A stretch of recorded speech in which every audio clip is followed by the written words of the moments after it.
ICE mula sa Metro Manila.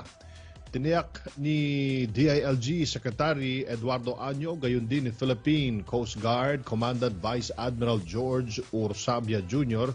na nasusunod ng maayos ang tamang protokol para sa mga nagbabalik na residente. Samantala, hinimok din ni Senador Go ang mga involved agencies na i-adopt ang single dispatch system ng Balik Probinsya program ng pamahalaan. Ayon kay Senador Go, sa pamagitan nito mas kontrolado ang koordinasyon sa mga lokal na pamahalaan upang maiwasan ang pagkalat ng anumang sakit, partikular na ang coronavirus o COVID-19. Pilipinas, nasa isang kritikal tayo na yugto sa laban natin kontra COVID. Patuloy po ang ating maingat na pagbukas ng ating ekonomiya. Patuloy ang ating unti-unting paglapit sa new normal. Sa yugtong ito, lalong mahalaga ang ating personal commitment na huwag maging pabaya. Face mask, physical distancing, hand washing. Tatlong tila simpleng bagay, pero di matatawaran ng halaga kung nais nating manatili sa daan patungo sa pagbangon natin bilang isang bansa mula sa epekto ng pandemya. Magandang umaga Pilipinas, maayong buntag, Luzon, Visayas, and Mindanao. Welcome to Network Briefing News, organized by the Philippine Information Agency and produced by the Philippine Broadcasting Service, heard here on COVID Radio, Radyo Pilipinas Nationwide, and all the digital platforms of the Presidential Communications Operations Office. At maya-maya po may replay tayo sa IBC 13 alas 5 ng hapon at 1PH Channel 1 on Signal TV alas 10:30 ng gabi. Makakasama po natin ngayong umaga ang ating mga media partners, si Mr. George Bacus ng RP1 DXCT Tangub City. Maayong buntag, George. Kauban po natin si Mr. Neptali Batolenyo ng Panguil Bay Monitor. Maayong buntag ni mo, Neptali. O kunya taon-taon, makakasama po natin si Philip John Axel Yonting, SK Federation President ng Tangub City. At kung mapalad po tayo, makasama natin si Chairperson Prospero Popoy de Vera ng Commission on Higher Education at ASEC John G. Gonzales ng OPA, ang ating partner dyan sa Cebu. Unahin po natin ang ating panauhing pandangal, ang ating alkalde ng Tangub City, si Mayor Jennifer Tan. May buntag ni mo, ma'am. May buntag, Secretary Martin. Thank you very much for inviting me. Well, I am just returning the favor, ma'am, dahil inimbita po ako dyan sa napakagandang lugar nyo dyan sa Tangub City. And hopefully one of these days I can go back there sa inyong napakagandang lalawigan po. Mayor, the Provincial Health Office of Misamis Occidental reports that Tangub currently has 5 confirmed COVID cases in your quarantine facilities. Kumusta na po sila, Mayor?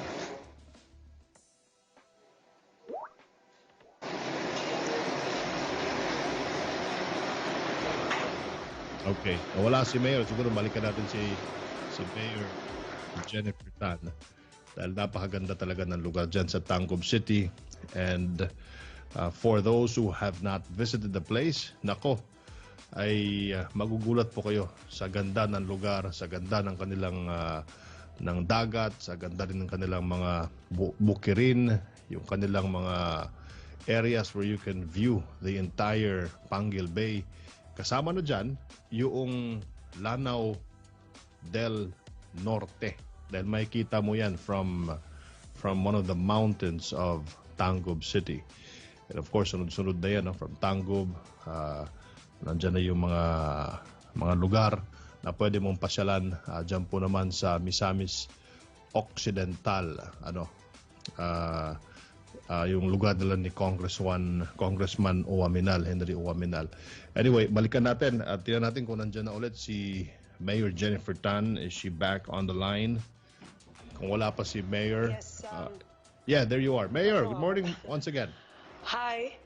Can you hear me, Secretary? Loud and clear, ma'am. Okay, good to see you again. Kahit sa TV lang, happy to see your face. Well, we're still working and we're working very hard dahil nga itong coronavirus ay napakalaking dagok sa ating lipunan. Anyway, let's talk about the confirmed cases dyan po sa inyong quarantine facilities. Kumusta na po sila, Mayor?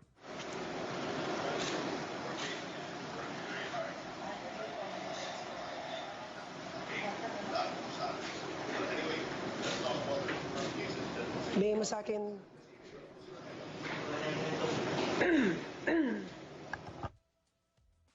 Yes, Mayor. Kumusta na po yung ating mga confirmed cases dyan po sa Tangub City? Now I hear you. So actually dito sa Tangub as of July 5, we have actually no zero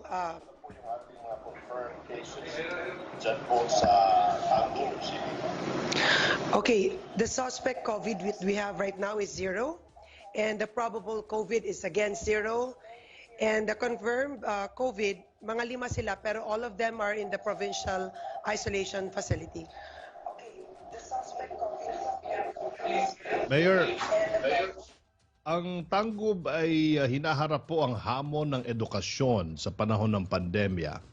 Inanunsyo ninyo ang pakikipag-ugnayan sa internet service providers at may mga initiative kayo tungkol sa paggamit ng teknolohiya sa pagbangon o para dito sa makabagong edukasyon. Pakibahagi po sa amin, Mayor, ang inyong plano. Tungkol sa paggamit ng teknolohiya sa pagbangon o para dito sa makabagong edukasyon. Pakibahagi po sa amin, Mayor, ang inyong plano. Yes, actually in Tangub, and I'm very happy that Chair Popoy is around. We actually made our own initiative, but hopefully this will also be practiced and probably adopted in other places. Una, yung ating sa GAD-TC, we actually talked with some of the providers, and then nagkaroon kami ng problema una dahil doon sa gadget napakamahal. But we found out that when we pay for the internet subscription fee, naging libre yung gadget ng mga bata at saka ng mga faculty. And then nakita din namin na in fact we have already passed this in the Social Development Council, in the RDC also, na kung pwede iisama ng CHED doon sa item number 14 doon sa FAST, kung pwedeng masama doon ng internet subscription fee na ma-charge natin para sa distance learning. Mayor, kasama rin po natin ngayon si George Bacos ng RP1 DXCT, Tangub City. At kasama rin po natin si Ginoong Neptali Batolenyo ng Panguil Bay Monitor. George, good morning to you, sir. George, are you there? Parang hindi yata ako marinig ni George. Unahin natin si Neptali. Subukan natin. Neptali, are you there? Yes, Secretary. Good morning po. Good morning, sir. Baka meron kayong tanong kay Mayor Jennifer Tan. Please go ahead. Yes, gusto ko lang pong maliwanagan with regards sa binibigyan daw po ng libreng tablet yung mga estudyante dyan sa Tangub. Actually, can I answer that, Secretary? Yes, sir. Yes, ma'am. Okay, ang initial plan is that to give it for free, no? However, dahil nga wala pang infusion of budget from the national government, what we did was we source out on our own funds.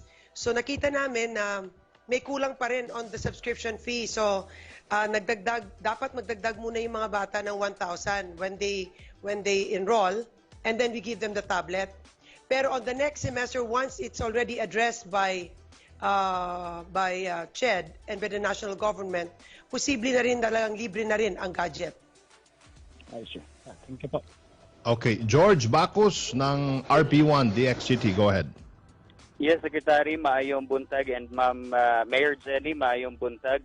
So, tanong ko lang po, ang Tangub po ang tahanan ng dalawang pampublikong kolehiyo. Nandito po ang Northwestern Mindanao State College of Science and Technology at ang Governor Alfonso Ditan College. asa na po tayo sa preparation sa pagbubukas ng klase, lalo na marami pong mga mag-aaral ang galing po sa ibang probinsya.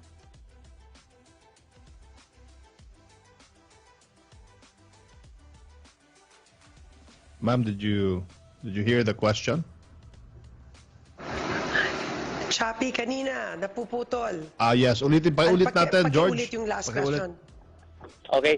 Ang Tanggob po ang tahanan ng dalawang pampublikong kolehiyo. Nandito po ang Northwestern Mindanao State College of Science and Technology or NMSC at nandito po rin ang locally funded college, ang GAD-TC. So asa na po tayo sa preparation sa pagbubukas ng klase, lalo na marami po mga mag-aaral ang galing po sa ibang probinsya.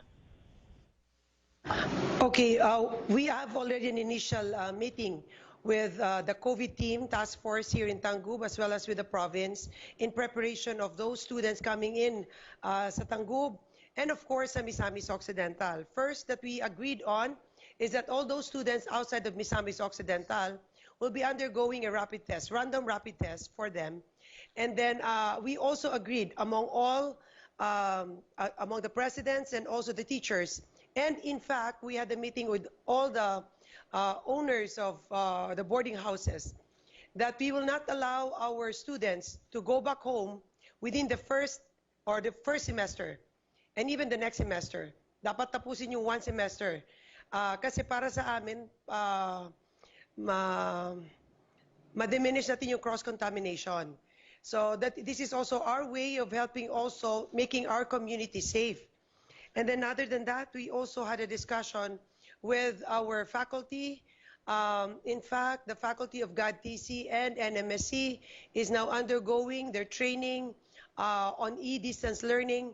However, nauna lang konti si Governor Alfonso Ditan College dahil natulungan ito ng LGU. Pero si NMSC bilang isang state college, of course, still needs to work with their board of directors. And of course, Chair Popoy de Vera can very well help them also with this problem.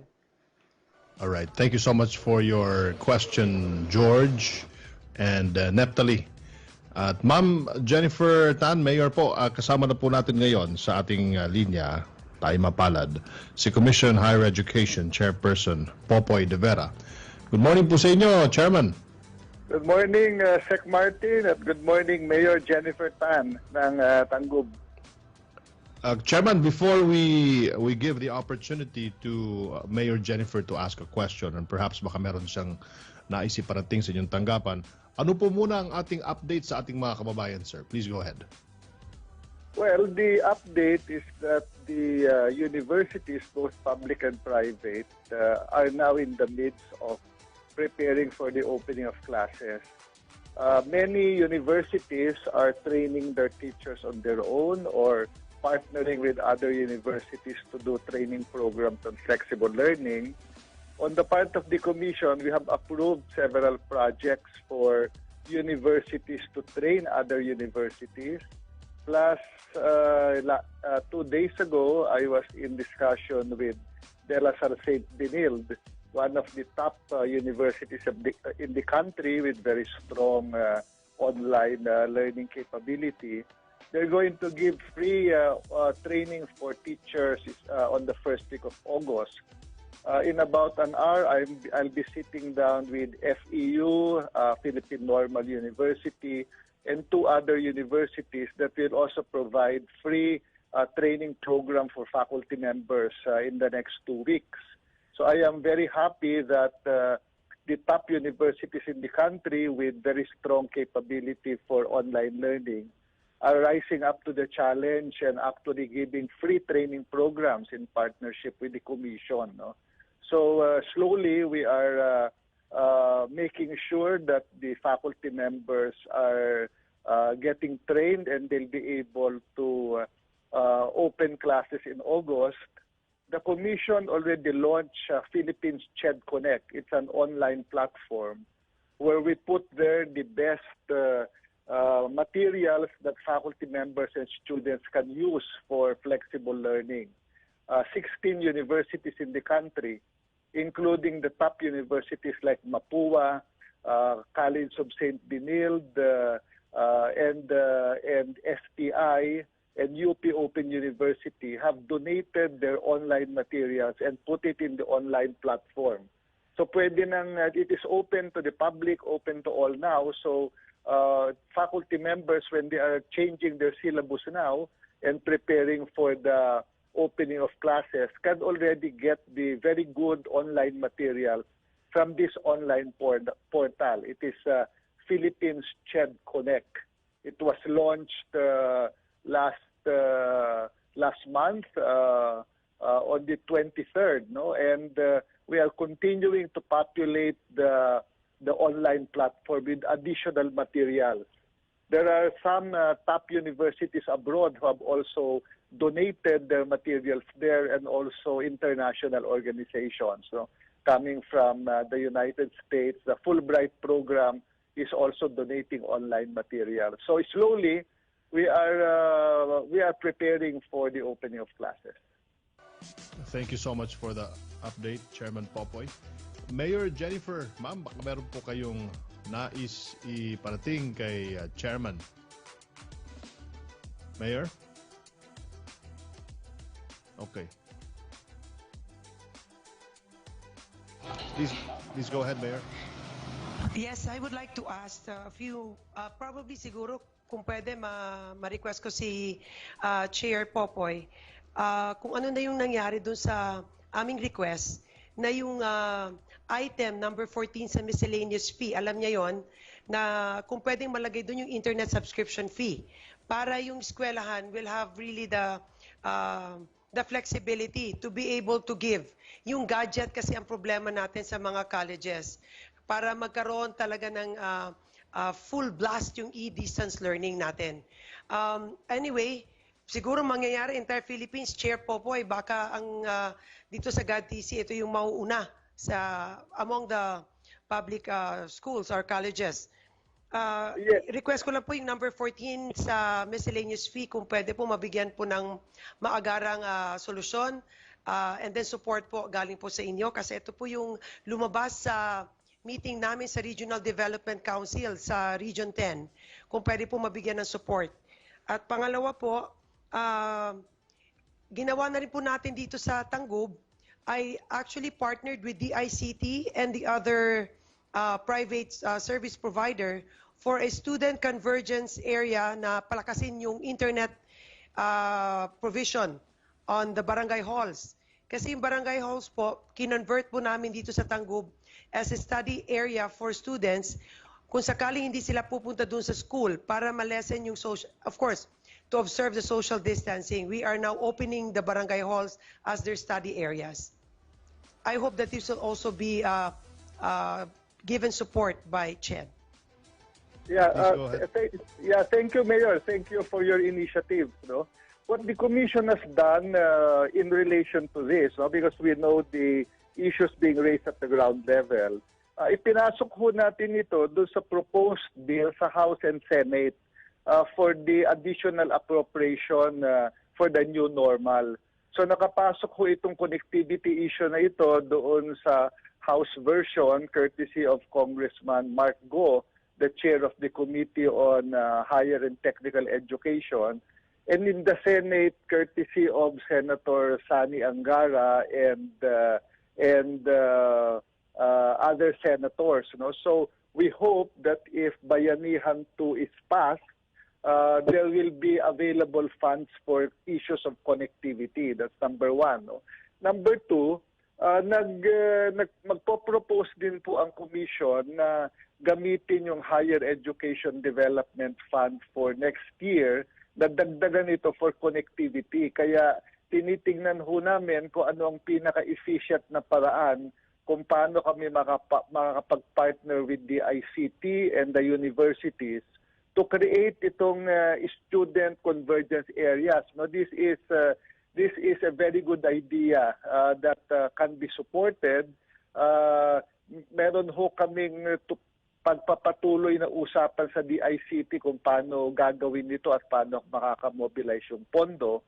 At ikatlo, doon ho sa mga state universities mismo, inutusan sila ng DBM na mag-realign ng kanilang pondo for 2020 in relation to COVID. So marami hong mga state university umakyat na at napa-approve na sa kanilang mga Board of Regents ang realignment ng pondo para sa connectivity, sa pag-develop o pagdagdag ng mga computer sa eskwelahan, maglalagay ng learning management system, etc.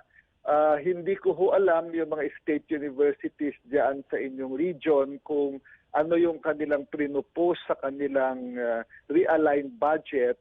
Pero ito ho'y tinutulungan kasi utos na rin ito ng RDC sa iba't ibang lugar ng Pilipinas. Kaya kung may mga sobrang pondo galing sa fiduciary funds at galing sa mga pondo na hindi magamit ng state universities, inaatasan ho namin sila na ibigay ito para sa connectivity issues sa pagbukas ng eskwelahan.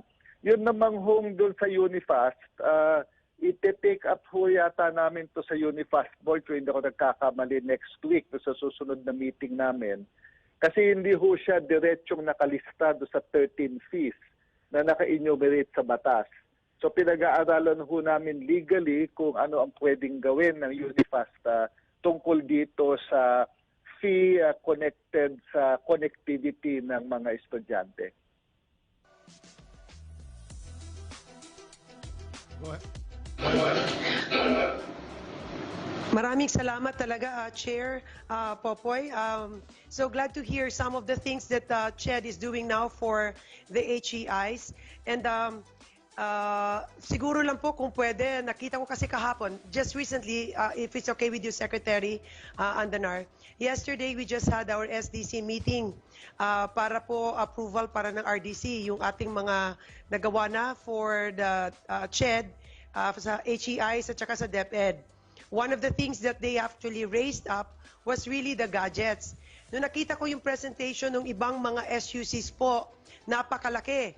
And then I told them that we are going to show to them a cheaper way of achieving the goal. Kasi yung pinakita po ng ibang mga SUCs is meron ata silang item doon na pinapa-approve for the purchase of gadgets. Actually, we can lessen it para hindi mahirapan si national government. Kaya sabi ko, why don't we give them the internet subscription? Kasi all the internet, all the service providers, Globe, Smart, and whatever, they can actually give it for free. Basta yung internet subscription lang ang ating titignan. But probably CHED can study on that para hindi rin masyadong mahirapan ang national government para maghanap ng pera. Thank you. Thank you, Mayor. Thank you for that. No, yun din kasi ang observation ng commission nung nagsasubmit yung mga universities ng funding requirements sa CHED para ipasok doon sa Bayanihan Act 2. Nakakalula din yung mga pinapadalang mga amounts, no? And nahirapang i-defend ng commission, especially sa House, yung mga total amounts kasi pag break down mo, ang tanong din, isn't there a more efficient and more cost-effective way of delivering it? No? So, pwede ko ho bang hingin yung inyong RDC documents at inyong proposal para mapag-aralan ng Commission and Bank? Kasi ako din, I am hesitant to propose such big amounts in the House and the Senate kasi alam mo naman, madami tayong pangangailangan sa pondo ngayon at ang gusto natin ay yung pinaka-efficient na paraan ng paggamit ng public funds. No? So the Commission is very open to review the proposal or the decisions of the RDC to guide us when we allocate funds for connectivity for fiscal year 2021 particularly. Thank you. Yes, Mayor. Go ahead. Can I say something? Oh, okay. Thank you very much, Chair Popoy. Actually, when I presented to SDC yung aming ginawa dito sa Tangub, nagulat nga yung SDC, yung aming RDC na si Director Myla, na napababa natin yung cost. dahil yung napakamahal ng mga gadgets, nakakalula, totoo yun. So I told them, ni-round off lang namin yung figure, 1,000 per student. Para sa internet subscription nyo, kasama na ang kanyang gadget. So in fact, more than even beyond half pa ang nakuha dun sa kanilang proposal. So actually, binigay din po na figure ni Governor Philip kay Senator Bongo was actually ni-round off na lang yung 1,000 para sa internet subscription including the gadget, yung sa 1,000 na yon. So yung unang proposal ng mga SUCs, talagang per student ata umabot ng tag 30,000, 20,000. Kumpara mo sa 1,000 per student. So it's something that we can really look on. Let's study on it. And then kami kasi ngayon, Chair Popoy, ang LGU nag-umpisa ngayon para makita as a template for the rest of the HEIs to follow. Chairman? Nag-pre-procurement Yeah. kami ngayon for the gadgets. For the internet subscription. Yeah, thank you, Mayor. Ang hinihingi ko lang, can you pass the papers through our regional director in the region so that they can report directly to me? Kasi pinapa-report ko rin yung mga regional directors ko what is happening on the ground, and they have been submitting reports at tinitingnan namin kung ano yung mga pwedeng pondohan. Pati ho yung aming project with the ICT on strengthening the connectivity in all the campuses of state universities. Ang naging number one na problem kaya hindi umandar na maigi ay matagal nag-report yung mga state universities ng strength ng connectivity nila. But we have the data now, and we're now working with the DICT on how we can increase the bandwidth in the different campuses of the public universities, and then study how we can cascade this to the private universities also. Kasi yung mandato ng DICT na palakasin yung internet connection ay sa public places lang, hindi kasama yung mga private universities, but we need to help our private universities also increase the connectivity. Kasama rin po natin si Neptali Batolenyo ng Panguil Bay Monitor. Neptali, do you have any question for Chairman Popoy? Neptali? Okay, so wala si Neptali. George, are you still there? Yes, Secretary. George, do you have any question for Chairman Popoy de Vera? Si George po ay from RP1DXCT. Please go ahead. Magandang araw po, Chairman. Katatapos lamang po na ma-receive ng mga mag-aaral na beneficiary ng tertiary education subsidy o itong TES ang kanilang mga allowances. Meron pong nawala sa listahan na una na pong ipinilabas. Paano po nangyari ito? At paano din po dapat kung anong dapat gawin ng mga mag-aral para sila maka-availin po sa tertiary education subsidy sa pagbubukas ng klase ngayong Agosto? Yung pag-apply ng mga pangalan ng mga estudyante ay dinaan natin sa mga eskwelahan para maging mas efficient ito. So ang nagsusubmiti ng pangalan ng mga potential test beneficiaries are the public and private universities. So there are two types of test beneficiaries. The first one are those that need assistance because of financial considerations. Ang nakalagay ho sa batas ay kailangan nandoon sila sa listahan ng 2.0 ng DSWD. Kung sila ay nag-aaral sa isang public university, makakakuha silang 40,000. Kung sila ay nag-aaral sa private university, makakakuha silang 60,000 per year. At yung pangalawang category ay yung mga estudyante na nag-aaral at nakatira sa mga cities and municipalities na walang public university.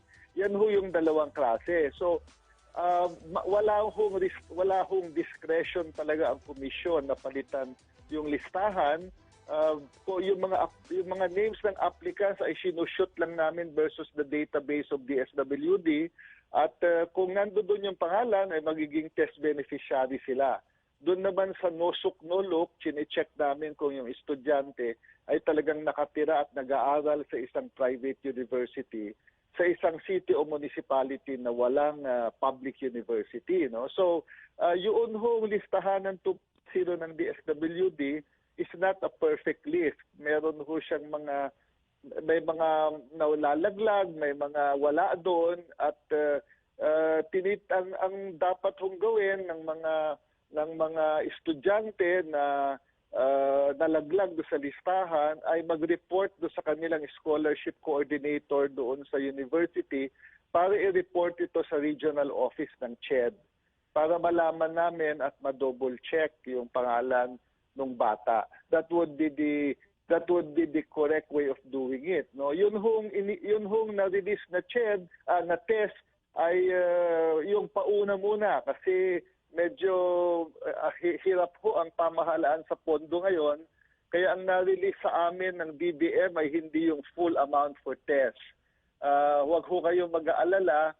Nangako ho ang DBM na i-release yung remaining amount. And as soon as CHED gets the amount, we will immediately download it to the universities at the ground level. Thank you so much for the answer, Chairman Popoy. We also have Neptali Batoleño of Panguil Bay. You may have the last question, Neptali. Please go ahead. Yes, Chairman, magandang umaga po.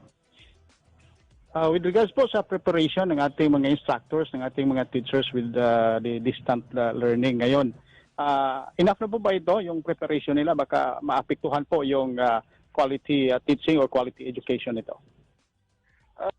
Magsalita kung handa na ang lahat. Merong mga eskwelahan na handang-handa na. Ito yung mga pamantasan na meron ng experience sa flexible learning, may experience sa distance learning, at maaga silang gumawa ng training program para sa kanilang mga faculty, naglagay ng learning management system, etc. Yung mga pamantasan na yan, hindi ko na sila pinoproblema. In fact, sila yung gustong tumulong ngayon na tulungan yung mga faculty dun sa ibang university.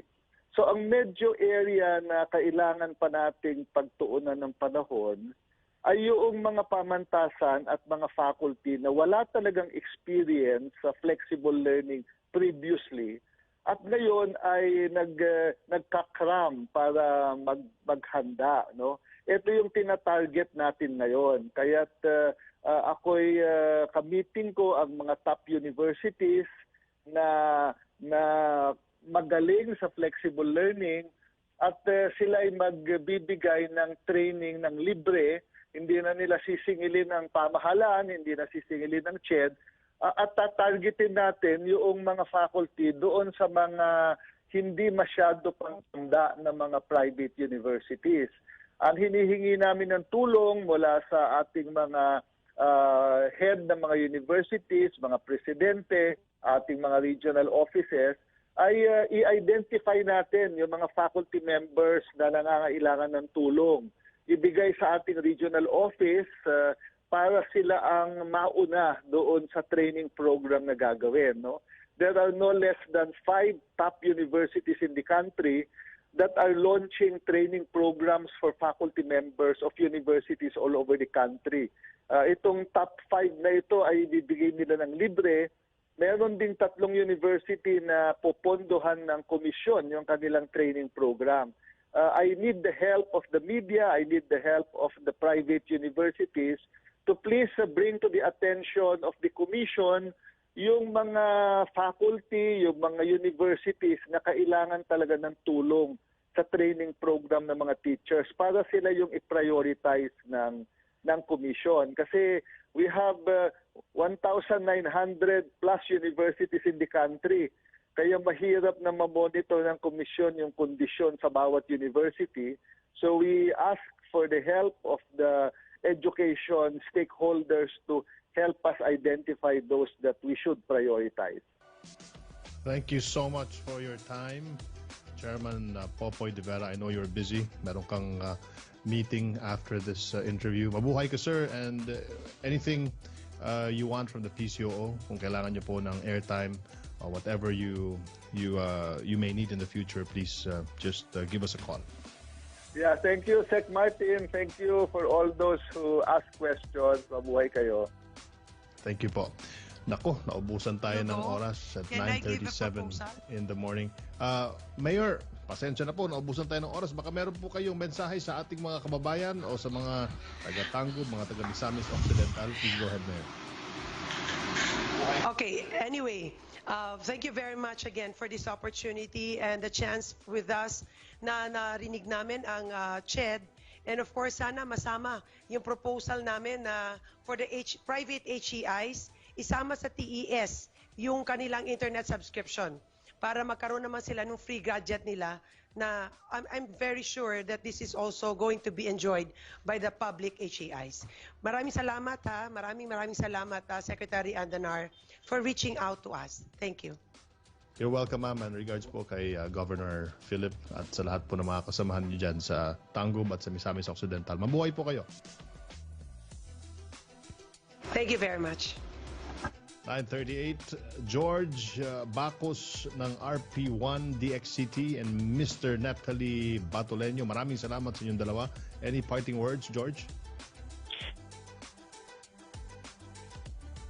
George? Natalie, any parting words?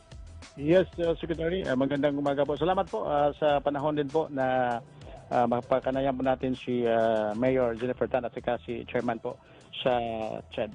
Magandang umaga po. Yung buntag po nimo. 9:39 when we come back, makasama po natin si Philip John Axel Yonting, SK Federation President ng Tangub City, at si ASEC John G. Gonzales. Please stay where you are.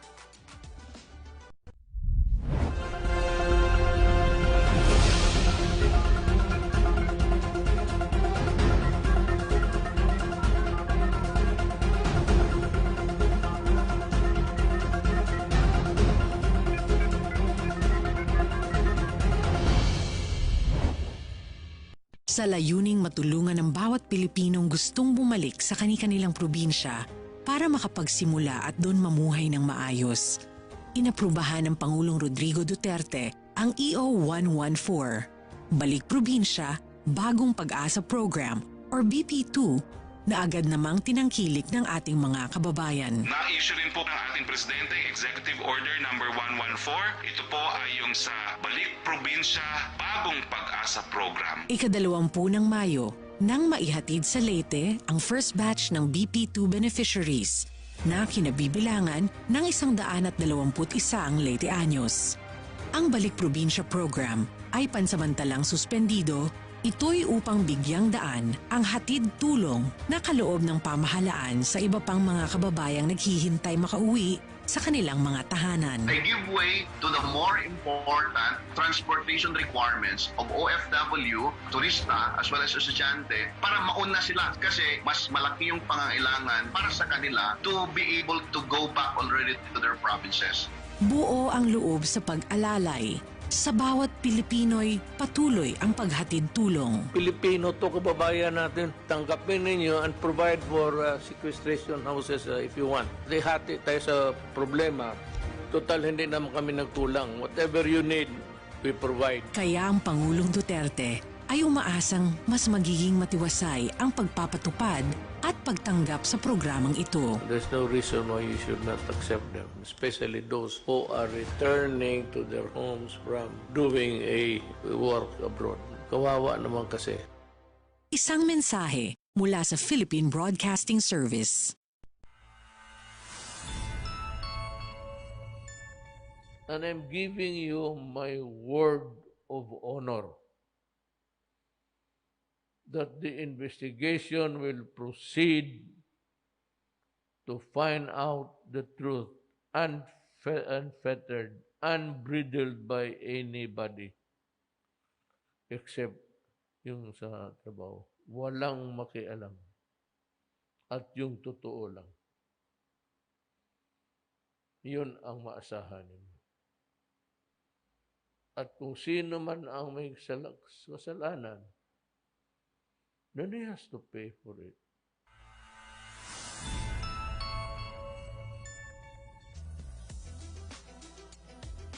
(9:42 in the morning). Kasama na po natin sa linya si Philip John Axel Yonting, SK Federation President, at si ASEC John G. Gonzales. Maayong buntag din yung duwa, sir.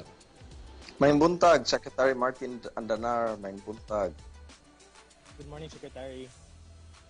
Una-una to si Asek John G. kay Dagan Report. Asek John G, anong update natin dyan sa Cebu? Ano mga asahan natin this week dyan po sa Visayas? Please go ahead. Ito yung nangyayari ngayon sa Cebu, Secretary Martin Andanar, no? After si Secretary Mike Dino nagkipagtulong sa Project ARC with the Cebu Chamber last week, and after his meeting also with the cabinet secretaries and the RIATF dito sa Cebu nung Wednesday, he was calling on the business sector to help raise Bayanihan Fund for the nurses, health workers dito sa Cebu kasi nagkakaroon na ng demoralization and some are reporting of mass resignation. Secretary Martin, unfortunately, because nakakita sila ng disparity ng salary and wages ng mga health workers, no? Kasi nagpapadala na si DOH ng mga health workers to the hospitals, to the private hospitals, at iba yung salary grade. Malaki yung salary ng mga public hospitals, public nurses sa Secretary Martin, nasa 38,000, and kung sa private, nasa 16 to 22,000 lang.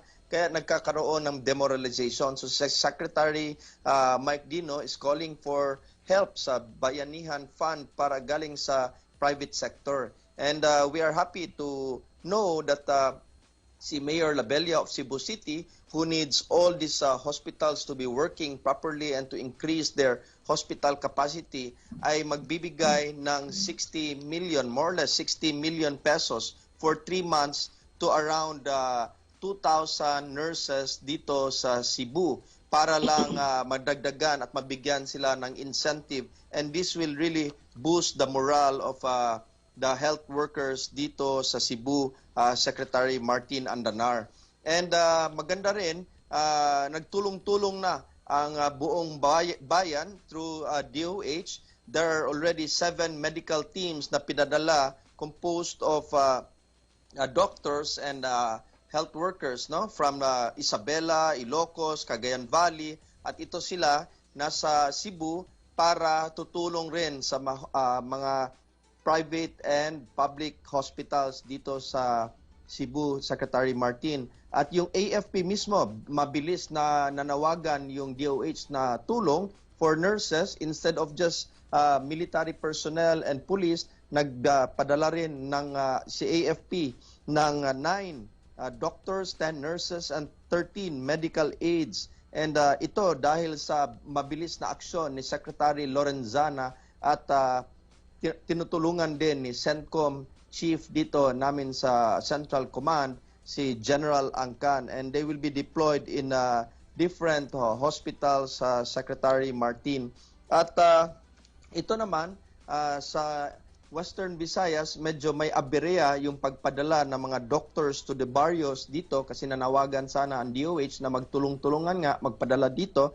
But according to Western Visayas DOH Regional Director, si Marlene Convocar, medyo may aberya kasi medyo may miscommunication. Hindi makapunta muna yung 25 doctors and 14 post-residency personnel na sana pupunta ng Cebu para mag-augment dito sa Cebu. But we're hoping na yan ay ma-resolve kasi as of now, we learned na there are 400 healthcare workers ngayon, Secretary Martin, sa Cebu na hindi makapagtrabaho because they are quarantined, and that means 400 people na lacking personnel na tayo ngayon dito sa Cebu. At we need them, really, we need help dito sa mga deployment of medical workers, health workers, doctors, and nurses, Secretary Martin. Dagang salamat sa update ni mo, Asek John G. Gonzales. Mabuhay ka. Mabuhay po ang inyong mga kasamahan dyan sa Visayas at lalong-lalo na kay Secretary Mike Dino. Mabuhay po kayo. Thank you po. Thank you, Secretary Martin. 9:47, diretso na tayo sa ating SK Federation President, Philip John Axel Yonting. May buntag ni mo, otro, Philip, PJ, anong klaseng assistance ang ibinibigay po ninyo sa mga umuuwing LSIs at ROFs sa Tangub City? Good morning, Secretary Martin. Yung binibigay po namin na assistance sa mga ROFs and LSIs na umuwi dito sa Tangub City, Secretary, is kami po yung nag-a-assist sa kanila. Kami yung kumokontak sa kanila or sila yung kumokontak sa amin para ma-process yung papers nila, yung mga kailangan na papers nila para maka-uwi sila dito. Secretary. Meron pa bang mga proyektong nakalatag ang SK Federation of Tangub City na aabangan ng inyong mga kababayan? Yung ibang barangays namin dito, Secretary, is namigay po ng mga goods. Yung ibang barangay lang. Kasi yung ibang barangay, yung funds namin, Secretary, pinahold namin para for in case di kasi natin alam, Secretary, kung kailan matatapos ng pandemic eh. Parang yung fund namin for in case of emergency na lang. Kasi yung local government naman po, may ginagawa naman po sila para sa mga tao dito sa Tangub. Ano po ang inyong mensahe para sa mga kabataan dyan po sa Tangub City, sa buong Misamis Occidental? Thank you po, Secretary.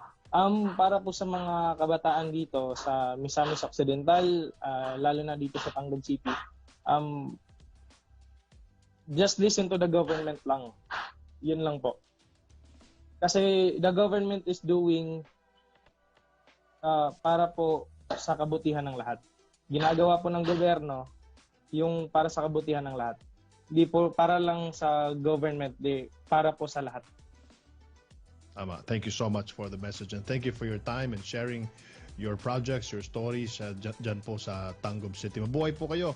Philip John Axel Yunting, SK Federation President ng Tangub City. Dagan salamat din mo, bay. Thank you po.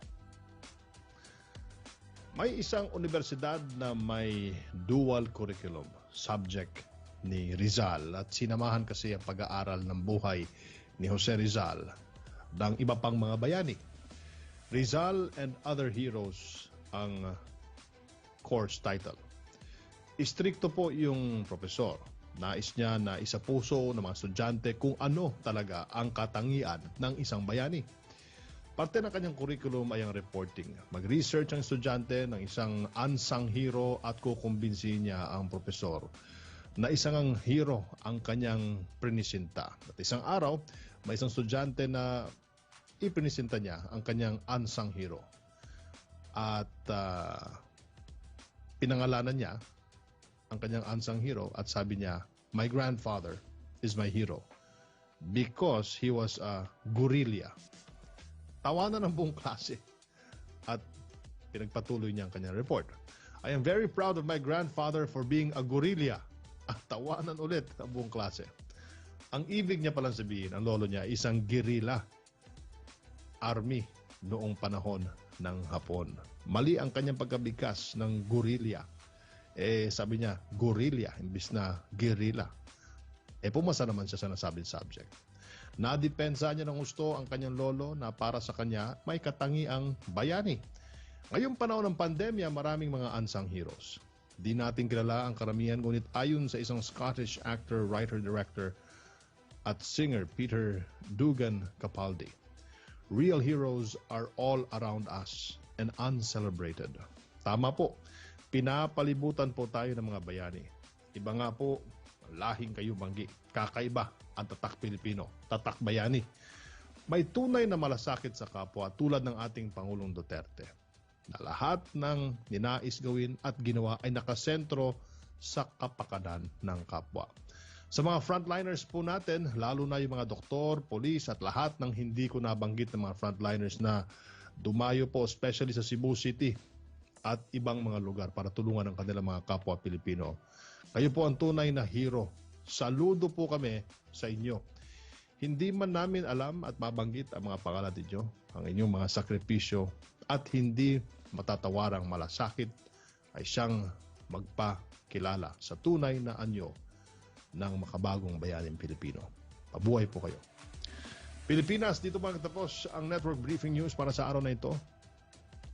The Network Briefing News is organized by the Philippine Information Agency and produced by the Philippine Broadcasting Service. Heard here on COVID Radio Radyo Pilipinas Nationwide at sa lahat po ng digital platforms ng Presidential Communications Operations Office.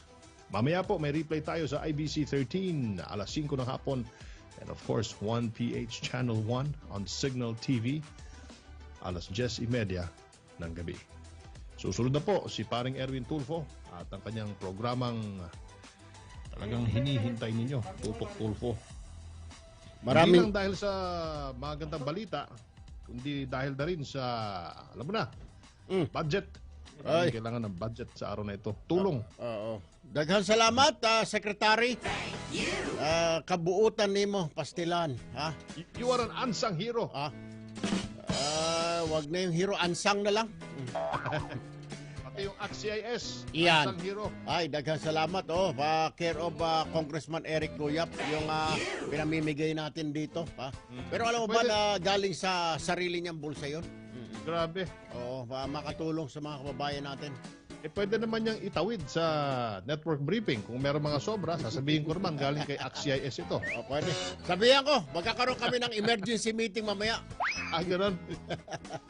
Anyway. Okay, sir, salamat. Daghang salamat. Mamaya, laging handa. Alas 11 ulit with Yusek Rocky Ignacio. Maraming salamat, Secretary Martin Andanar. Good morning.